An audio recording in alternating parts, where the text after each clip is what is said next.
ଏବେ ଦେଖାଯାଏ ସମସ୍ତେ ଅନ୍ୟମାନଙ୍କୁ ଉପଦେଶ ଦେବାରେ ବ୍ୟସ୍ତ, ଭାଷଣ ଦେବାରେ ବ୍ୟସ୍ତ, ଅନ୍ୟମାନଙ୍କୁ ଶିଖେଇବାରେ ବ୍ୟସ୍ତ, କିନ୍ତୁ ନିଜେ କଣ କରୁଛନ୍ତି ନାହିଁ ତାର କିଛି ଠିକ ଠିକଣା ନାହିଁ। ଚୈତନ୍ୟ ମହାପ୍ରଭୁ ଚୈତନ୍ୟ ଚରିତାମୃତରେ କହିଲେ, আপনি ଆଚରି ଧର୍ମ ଶିଖାବ ଉପରେ আপনি କରିବ ଭକ୍ତ ଭାବ ଅଙ୍ଗୀକାରେ।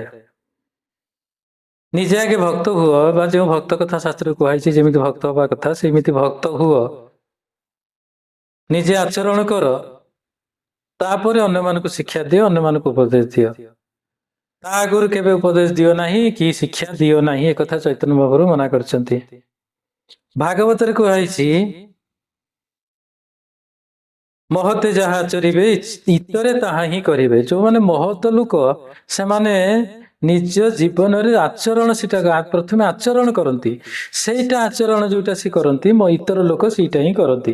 ସେ ତାଙ୍କର ଆଚରଣକୁ ଦେଖି ବା ତାଙ୍କର ଆଚରଣ ଦେଖିଲା ପରେ ବା ଶିଖେଇଲା ପରେ ସେଇଟାକୁ ଶିଖି ସେ କରନ୍ତି।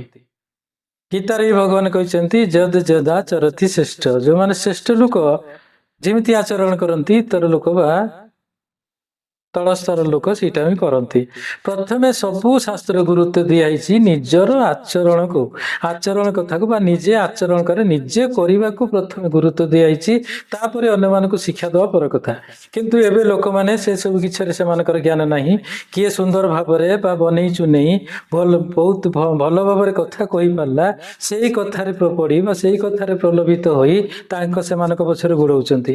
ୟା ଦ୍ୱାରା ନିଜର କ୍ଷତି ହଉଛି, ଏକଥା ସେମାନେ ବୁଝି ପାରୁନାହାନ୍ତି। ସେଇଥିପାଇଁ ସମସ୍ତଙ୍କୁ କୁହାହଉଛି, ସମସ୍ତେ ଗୀତା ଭାଗବତ ଶାସ୍ତ୍ର ସବୁ ପଢିଲା ପରେ ତା ଭିତରୁ ବାହାର କର ଯେ ପ୍ରକୃତର ଶ୍ରେଷ୍ଠ କିଏ ବା ପ୍ରକୃତର ଭକ୍ତ କିଏ ବା ପ୍ରକୃତରେ କିଏ ଉପଦେଶ ଦେବା ପାଇଁ ଯୋଗ୍ୟ, ସେମିତି ଲୋକକୁ ବାଛିବା ଏବଂ ତାର ଉପଦେଶକୁ ଶୁଣିବା, ତାପରେ ତାଙ୍କର ଅନୁଗାମୀ ହବା, ତାର ଯାଇକି ଆମର କିଛି ଲାଭ ହବ, ନହେଲେ ଲାଭ ପରିବର୍ତ୍ତେ ପ୍ରବଳ କ୍ଷତି ହବ।